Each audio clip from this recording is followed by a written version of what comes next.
Chapter 47. An idiotic bully tries to be lewd and comes in for a sound thrashing. A cold-hearted fellow is prompted by a dread of trouble to betake himself to a strange place. As soon as Madame Wang, so runs our narrative, heard of Madame Hsing's arrival, she quickly went out to welcome her. Madame Hsing was not yet aware that Dowager Lady Chia had learnt everything connected with Yuan Yang's affair, and she was coming again to see which way the wind blew.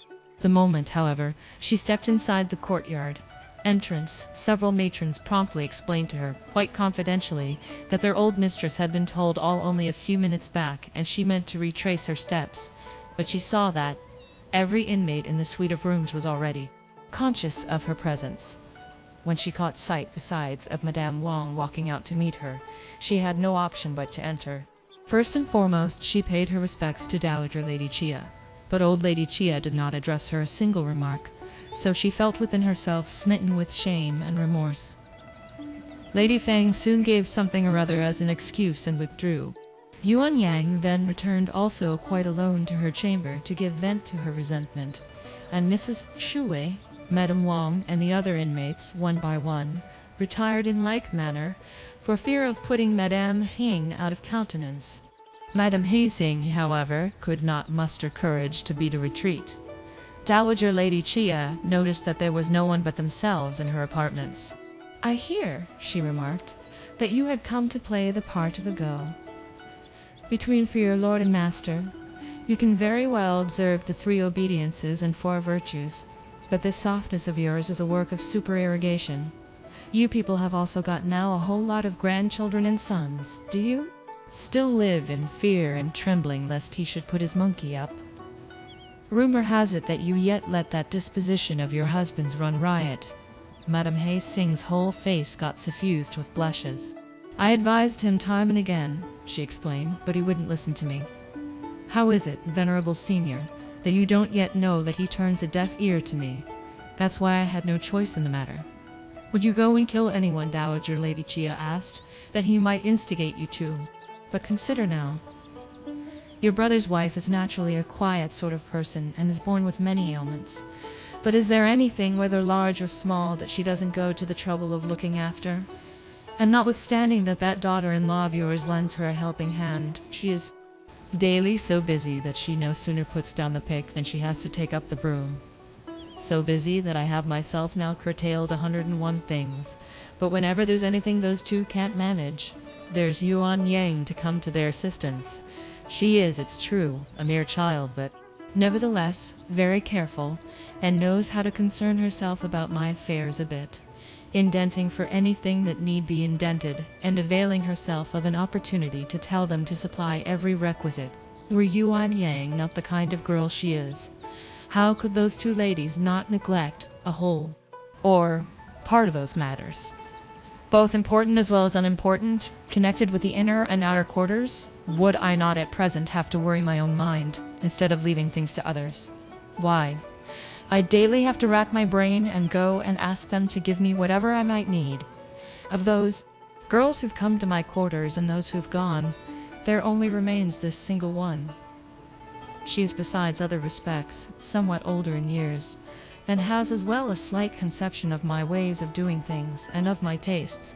In the second place, she has managed to win her mistress's hearts, for she never tries to extort aught from me, or to dun this lady for clothes, or that one for money. Hence it is that, beginning from your sister-in-law and daughter-in-law down to the servants in the house, irrespective of old or young, there isn't a soul who doesn't readily believe every single word she says in anything, no matter what it is. Not only do I thus have someone upon whom I can rely, but your young sister-in-law and your daughter-in-law and your daughter-in-law are both as well spared much trouble. With a person such as this by me, should even my daughter-in-law and granddaughter-in-law not have the time to think of anything, I am not left without it. Nor am I given occasion to get my temper ruffled. But were she now to go, what kind of creature would they hunt up again to press into my service? Were you even to bring me a person made of real pearls, she'd be of no use, if she doesn't know how to speak. I was just about to send someone to go and explain to your husband that I've got money in here enough to buy any girl he fancies. and to tell that he's at liberty to give for her purchase from 8 to 10,000 taels, that if he has set his heart upon this girl, he can't, however, have her, and that by leaving her behind to attend to me, during the few years to come, it will be just the same as if he tried to acquit himself of his filial duties by waiting upon me day and night.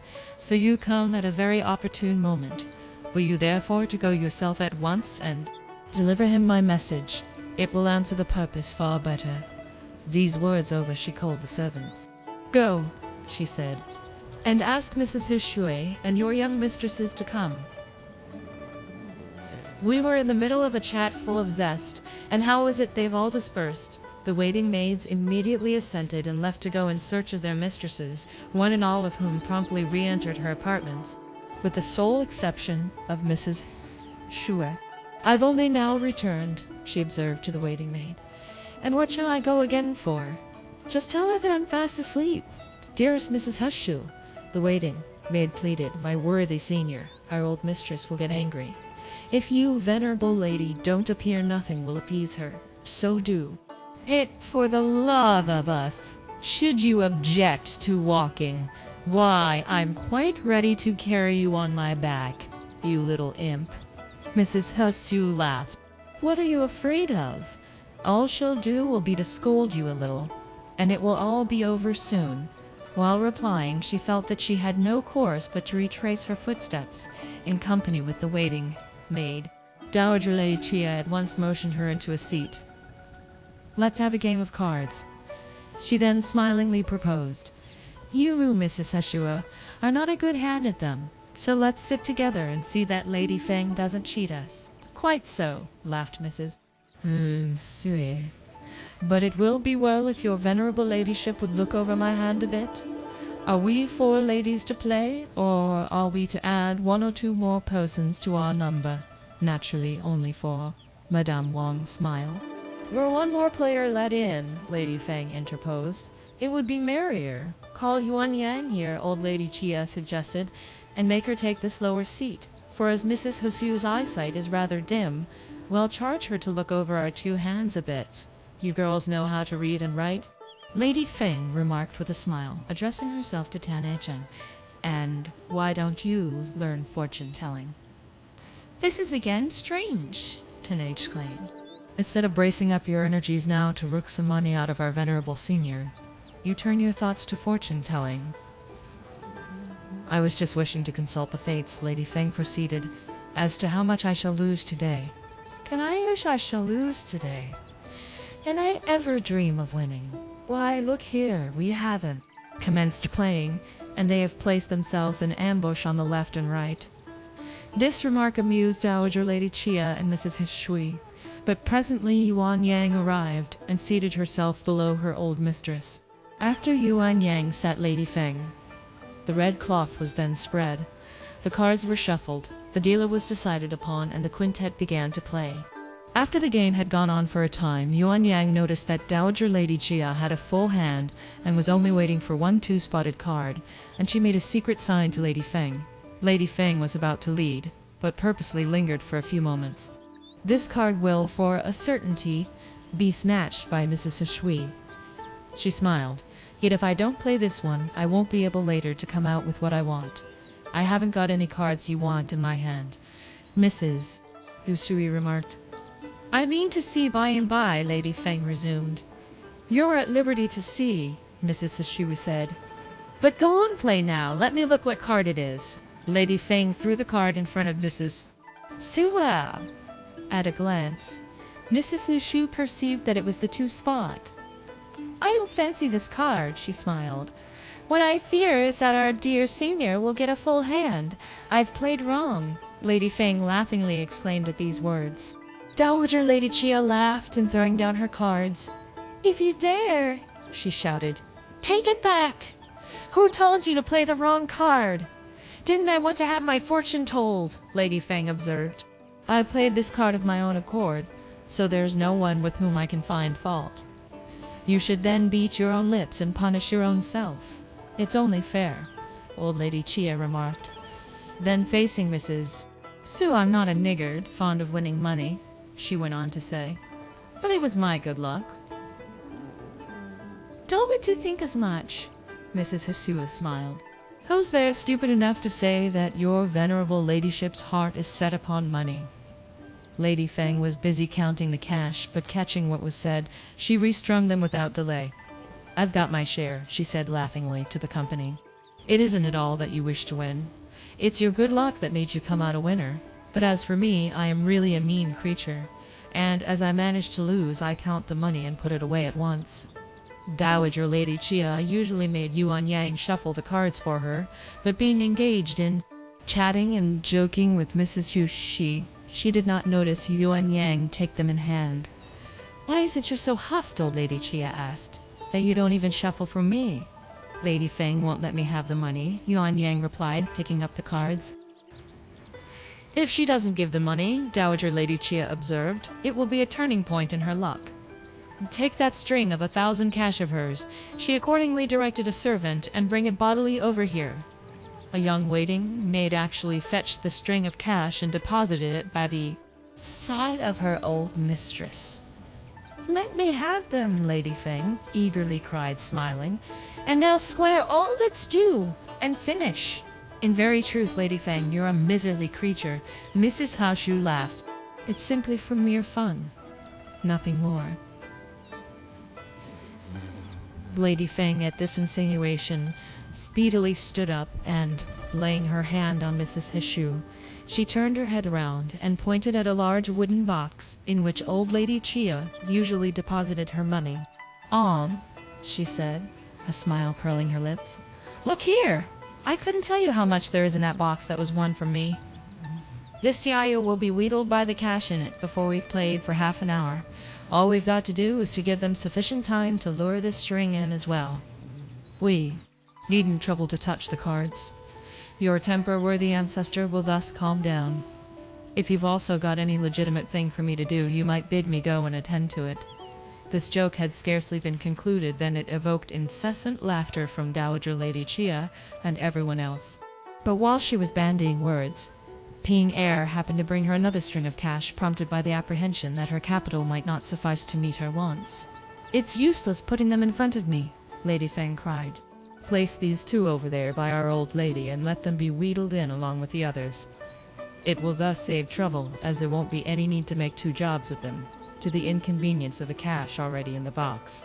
Dowager Lady Chia had a hearty laugh, so much so that the cards she held in her hand flew all over the table, but pushing Yuan Yang. Be quick, she shouted, and wrenched that mouth of hers. Ping Er placed the cash according to her mistress' directions, but after indulging too in laughter for a time, she retraced her footsteps. On reaching the entrance into the court, she met Chia Lien. Where's your Madame Hsing? He inquired. Mr. Chia, she told me to ask her to go round. She's been standing in there with our old mistress. Ping Er hastily laughed for ever so long, and yet she isn't inclined to budge. Seize the earliest opportunity you can get to wash your hands clean of this business. Our old lady has had a good, long fit of fuming and raging. Luckily, our Lady Secunda cracked an endless stock of jokes, so she, at length, got a bit calmer. I'll go over, Chia Lien said. All I have to do is to find out our venerable senior's wishes as to whether she means to go to Lei Ta's house on the 14th, so that I might have time to get the chairs ready. As I'll be able to tell Madame Hsing to return and have a share of the fun, won't it be well for me to go? My idea is, Ping Er suggested laughingly, that you shouldn't put your foot in there. Everyone, even up to Madame Wang and Pao-yü. You have received a rap on the knuckles. And are you also going now to fill up the gap? Everything is over long ago, Chia Lien observed. And can it be that she'll cap the whole thing by blowing me up too? What's more, it's no concern of mine. In the next place, Mr. Chia she enjoined me that I was to go in person and ask his wife round, so if I at present depute someone else and he comes to know about it, he really won't feel in a pleasant mood. And he'll take advantage of this pretext to give vent to his spite on me. These words over, he quickly marched off. And Ping Er was so impressed with the reasonableness of his arguments that she followed in his track. As soon as Chia Lien reached the reception hall, he trod with a light step. Then peeping in, he saw Madame Hsing standing inside. Lady Feng with her eagle eye was the first to espy him, but she winked at him and dissuaded him from coming in, and next gave a wink to Madame Hsing. Madame Hsing could not conveniently get away at once, and she had to pour a cup of tea and place it in front of Dowager Lady Chia. But old Lady Chia jerked suddenly round and took Chia Lien at such a disadvantage that he found it difficult to beat a retreat. "Who is outside?" exclaimed old Lady Chia. It seemed to me as if some servant boy had poked his head in. Lady Feng sprung to her feet without delay. I also, she interposed, indistinctly noticed the shadow of someone. Saying this, she walked away and quitted the room. Chia Lien entered with hasty step. Forcing a smile, "I wanted to ask," he remarked, "whether you, venerable senior, are going out on the 14th so that the chairs may be got ready." "In that case," Dowager Lady Chia rejoined, "why didn't you come straight in, but behaved again in that mysterious way? I saw that you were playing at cards, dear ancestor," Chia Lien explained with a strained laugh, "and I didn't venture to come and disturb you. I therefore simply meant to call my wife out to find out from her. Is it anything so very urgent that you had to say at this very moment?" Old Lady Chia continued. "Had you waited until she had gone home? Couldn't you have asked her any amount of questions you may have liked? When have you been so full of zeal before? I'm puzzled to know whether it isn't as an eavesdropping spirit that you appear on the scene, nor can I say whether you don't come as a spy. But that impish way of yours gave me quite a start. What a low-bred fellow you are. Your wife will play at cards with me for a good long while more, so you'd better bundle yourself home and conspire again with Ko or his wife how to do away with your better half." Her remarks evoked general merriment. "It's Pao-yu's wife," Yuan Yang put in laughingly. "And you, worthy senior, have dragged in again Ko-er's wife." "Yes," assented old Lady Chia, likewise with a laugh. "How can I remember whether he wasn't Pao-yü embracing her, or P carrying her on his back? The bare mention of these things makes me lose all self-control and provokes me to anger. Ever since I crossed these doors as a great-grandson's wife, I have never, during the whole of these 54 years, seen anything like these affairs. Albeit, it has been my share to go through great frights, great dangers, thousands of strange things, and 101 remarkable occurrences. Don't you yet pack yourself off from my presence." Chia Lien could not muster courage to utter a single word to vindicate himself, but retired out of the room with all promptitude. Ping Er was standing outside the window. "I gave you due warning in a gentle tone, but you wouldn't hear. You've, after all, rushed into the very meshes of the net." These reproaches were still being heaped on him when he caught sight of Madame Hsing, as she likewise made her appearance outside. "My father," Chia Lien ventured, "is at the bottom of all this trouble, and the whole blame now is shoved upon your shoulders as well as mine, mother." "I'll take you, you unfilial thing, and," Madame Hsing shouted, "people lay down their lives for their fathers, and you are prompted by a few harmless remarks to murmur against heaven and grumble against earth. Won't you behave in a proper manner? He's in high dudgeon these last few days, so mind he doesn't give you a pounding. Mother, cross over at once," Chia Lien urged, "for he told me to come and ask you to go a long time ago." Pressing his mother, he escorted her outside as far as the other part of the mansion. Madame Hsing gave her husband nothing beyond a general outline of all that had been recently said, but she found himself deprived of the means of furthering his ends. Indeed, so stricken was he with shame that from that date he pleaded illness, and so little able was he to rally sufficient pluck to face old Lady Chia, that he merely commissioned Madame Hsing and Chia Lien to go daily and pay their respects to her on his behalf. He had no help, too, but to dispatch servants all over the place, to make every possible search and inquiry for a suitable concubine for him. After a long time, they succeeded in purchasing, for the sum of 80 taels, a girl of 17 years of age, Yan Hung by name, whom he introduced as secondary wife into his household. But enough of this subject. In the rooms on the near side they protracted for a long time their noisy game of cards, and only broke up after they had something to eat. Nothing worthy of note, however, occurred during the course of the following day or two. In a twinkle, the 14th drew near. At an early hour before daybreak, Lei Tao's wife came again into the mansion to invite her guests.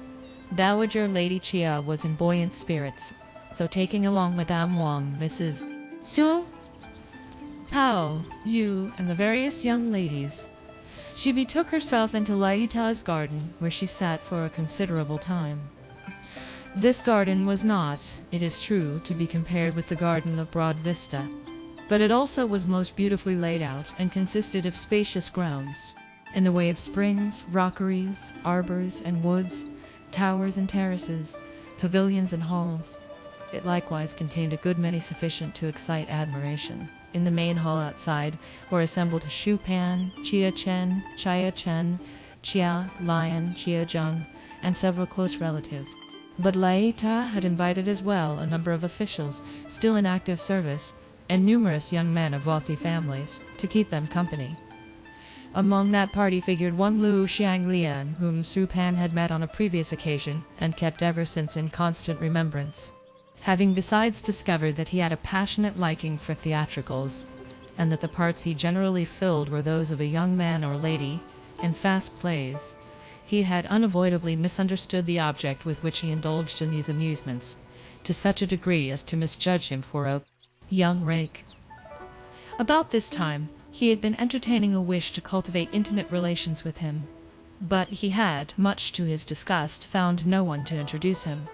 So when he, by a strange coincidence, came to be thrown in his way on the present occasion, he revelled in intense delight. But Chia Chen and the other guests had heard of his reputation, so as soon as wine had blinded their sense of shame, they entreated him to sing 2 short plays, and when subsequently they got up from the banquet, they ensconced themselves near him, and, pressing him with questions, they carried on a conversation on one thing and then another.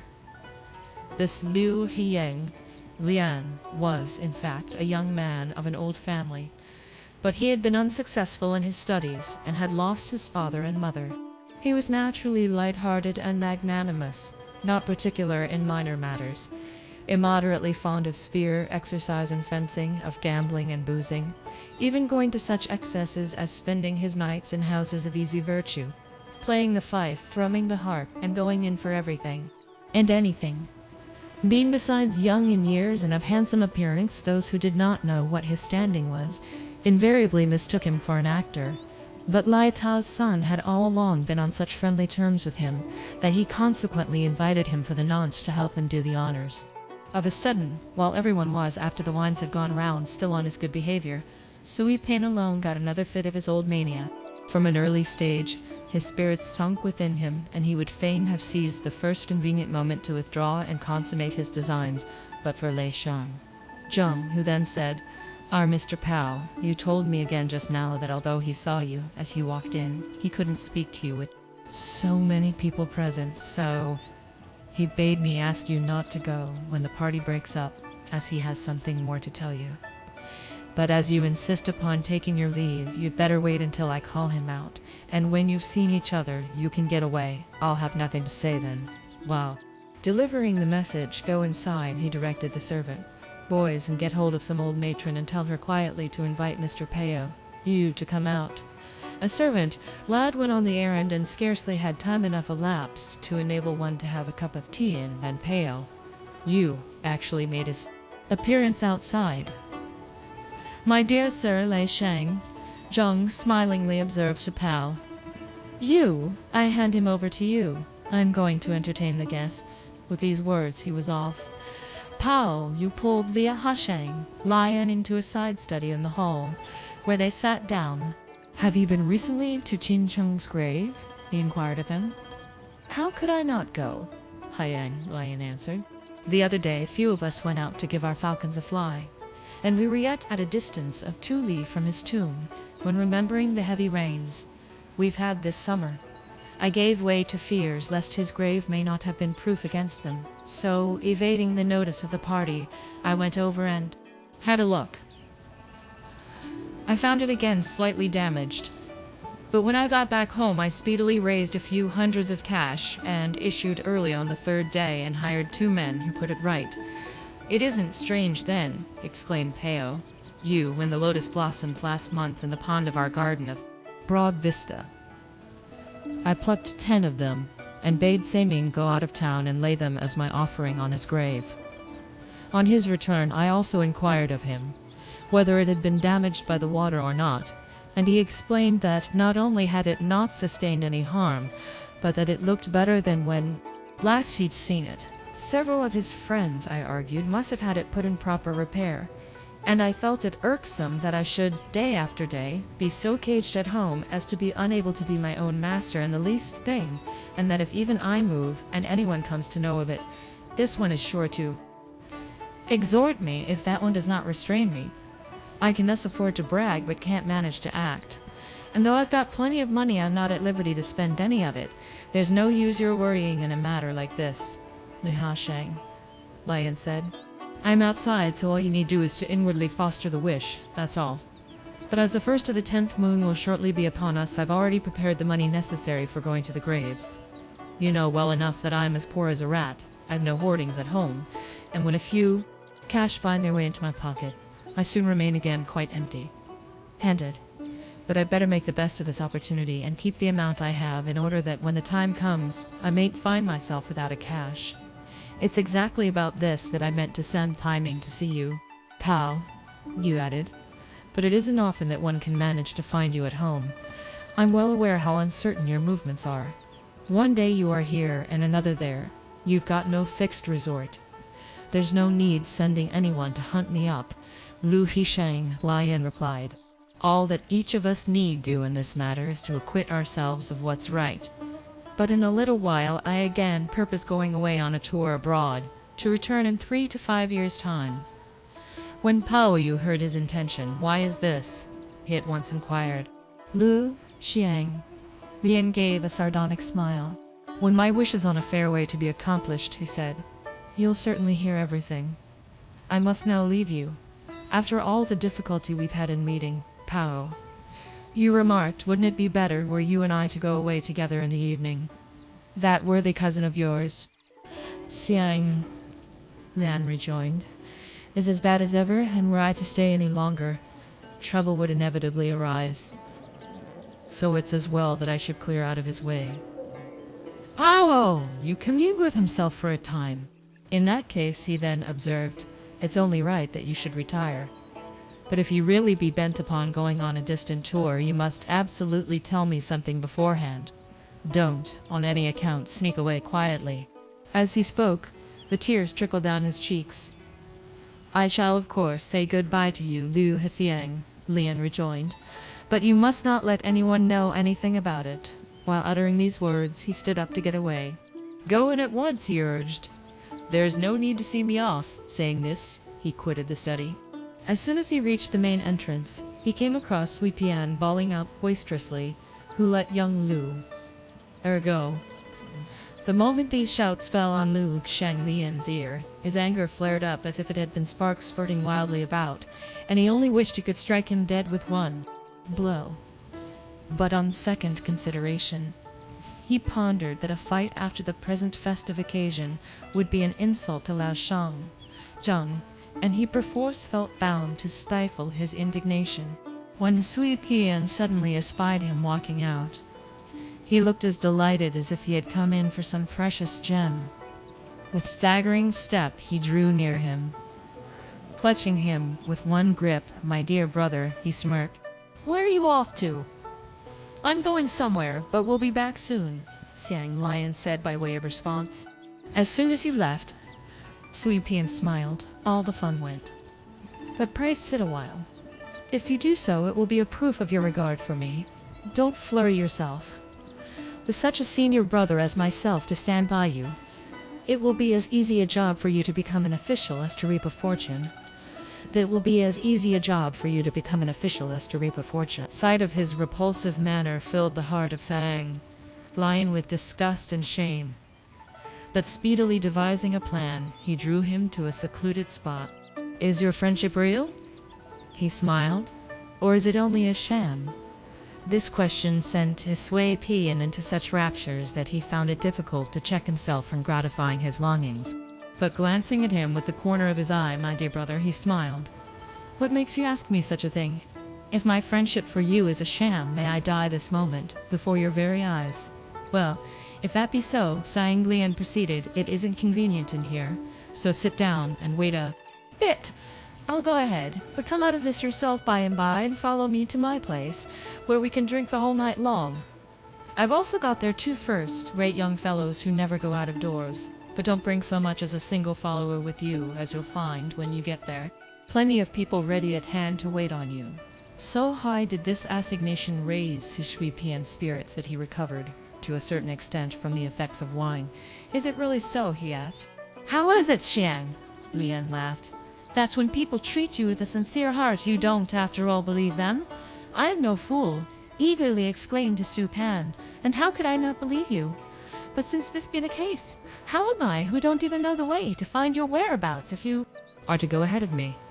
My place is outside the northern gate, Xiang Lien explained. But can you tear yourself away from your home to spend the night outside the city walls? As long as you're there, Sui Pian said. What will I want my home for? If that be so, Chia Lien resumed, I'll wait for you on the bridge outside the northern gate. But let us meanwhile rejoin the bridge outside the northern gate. But let us meanwhile rejoin the banquet and have some wine. Come along after you see me go. They won't notice us then. Yes, shouted Sui Pan with alacrity as he acquiesced to the proposal. The 2 young fellows thereupon returned to the feast and drank for a time. Sui Pan, however, could with difficulty endure the suspense. He kept his gaze intent upon Chia Lien, and the more he pondered within himself upon what was coming, the more exuberance swelled in his heart.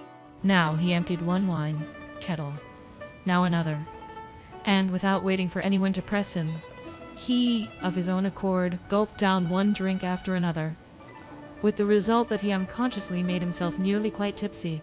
Chia Lien then got up and quitted the room, and perceiving everyone off his guard, he egressed out of the main entrance.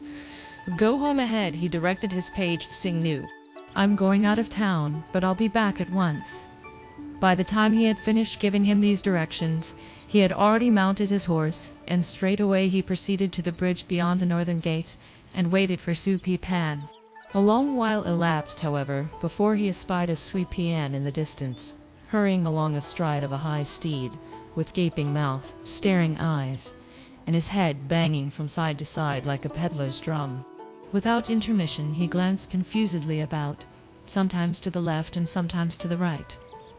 But as soon as he got where he had to pass in front of Chia Lien's horse, he kept his gaze fixed far away, and never troubled his mind with the immediate vicinity. Chia Lien felt amused and angry with him, but forthwith giving his horse also the rein, he followed in his track, while his Sui Pan continued to stare ahead. Little by little the habitations got scantier and scantier, so pulling his horse round, Sui Pan retraced his steps. The moment he turned back, he unawares caught sight of Chia Lien, and his spirits rose within him, as if he had got hold of some precious thing of an extraordinary value. I knew well enough, he eagerly smiled, that you weren't one to break faith. Quick, let's go ahead, Chia Lien smilingly urged. Mind people might notice us and follow us. It won't then be nice. While instigating him, he took the lead, and letting his horse have the rein, he wended his way onwards, followed closely by Sui Pan. But when Chia Lien perceived that the country ahead of them was already thinly settled, and saw besides a stretch of water covered with a growth of weeds, he speedily dismounted and tied his horse to a tree.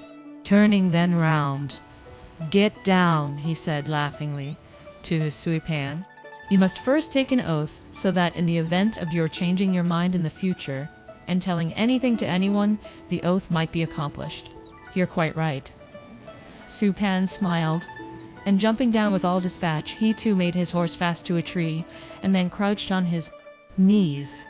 "If I ever in days to come," he exclaimed, "know any change in my feelings, and breathe a word to any living soul, may heaven blast me and earth annihilate me."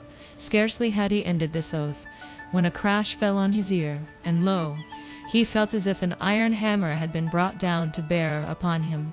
From behind, a black mist shrouded his eyes. Golden stars flew wildly about before his gaze, and losing all control over himself, he sprawled on the ground. Chia Lien approached and had a look at him. and knowing how little he was accustomed to thrashings, he only exerted but little of his strength, and struck him a few blows on the face. But about this time a fruit shop happened to open, and Sui Pi strained at first every nerve to rise to his feet, when another slight kick from Hsing Lien tumbled him over again. "Both parties should really be agreeable," he shouted. "But if you were not disposed to accept my advances, you should have simply told me in a proper way. And why did you beguile me here to give me a beating?" So speaking, he went on boisterously to heap invective upon his head. "I'll take you, you blind fellow, and show you who Mr. Liu is, Hsing," Lien cried. "You don't appeal to me with solicitous entreaties, but go on abusing me. To kill you would be of no use, so I'll merely give you a good lesson."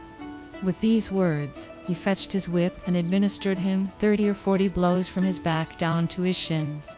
Sui Pian had sobered down considerably from the effects of wine, and found the stings of pain so intolerable that, little able to restrain himself, he gave way to groans.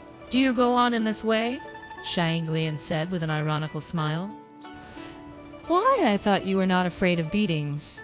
While uttering this taunt, he seized Sui Pian by the left leg, and dragging him several steps into a mirror spot among the reeds, he rolled him about till he was covered with one mass of mud. "Do you now know what stuff I'm made of?" he proceeded to ask. Sui Pian made no reply, but simply lay prostrate and moaned. Then, throwing away his whip, Chia Lien gave him with his fist several thumps all over the body. Sui Pian began to wriggle violently and vociferate wildly.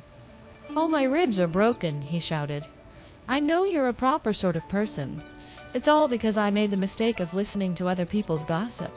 There's no need for you to drag in other people," Hsing went on. "Just confine yourself to those present. There's nothing up at present," Sui Pian cried. "From what you say, you're a person full of propriety. So it's I who am at fault. You'll have to speak a little milder," Chia Lien added, "before I let you off." "My dear younger brother," Sui Pian pleaded, with a groan. Chia Lien at this struck him another blow with his fist. "Aye!" ejaculated Sui Pian.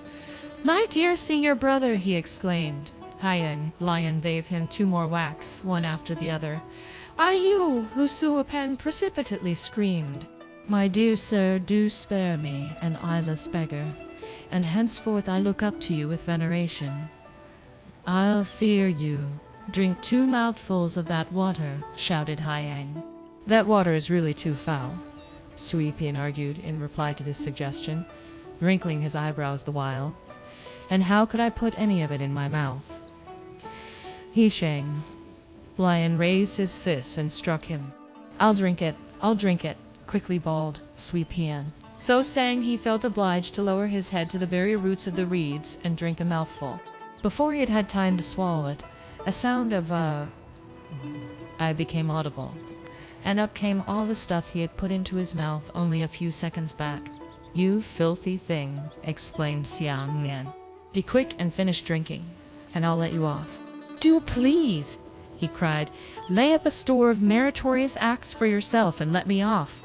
I couldn't take that, were I even on the verge of death. This kind of stench will suffocate me," Hsing Lien observed, and with this remark he abandoned his Sui Pian to his own devices, and pulling his horse, he put his foot to the stirrup and rode away. Sui Pian, meanwhile, became aware of his departure and felt at last relieved in his mind. Yet his conscience pricked him, for he saw that he should not misjudge people. He then made an effort to raise himself, but the racking torture he experienced all over his limbs was so sharp that he could with difficulty bear it. Chia Chen and the other guests present at the banquet became, as it happened, suddenly alive to the fact that the 2 young fellows had disappeared. But though they extended their search everywhere, they saw nothing of them. Someone insinuated in an uncertain way that they had gone outside the northern gate.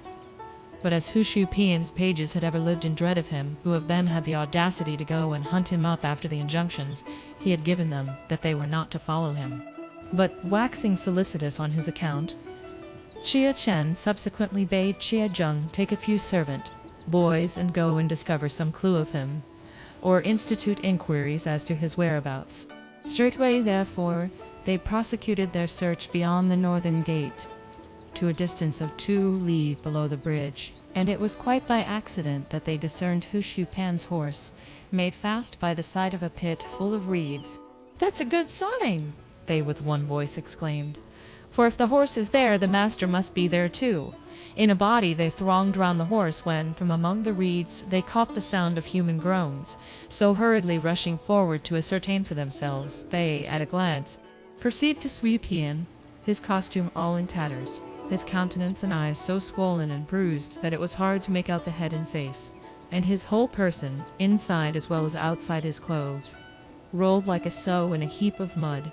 Chia Lien surmised pretty nearly the truth. Speedily dismounting, he told the servants to prop him up. "Uncle Hsui," he laughed, "you daily go in for lewd dalliance, but have you today come to dissipate in a reed-covered pit? The king of the dragons in this pit must have also fallen in love with your charms, and enticed you to become his son-in-law, that you've come and gored yourself on his horns. Like this."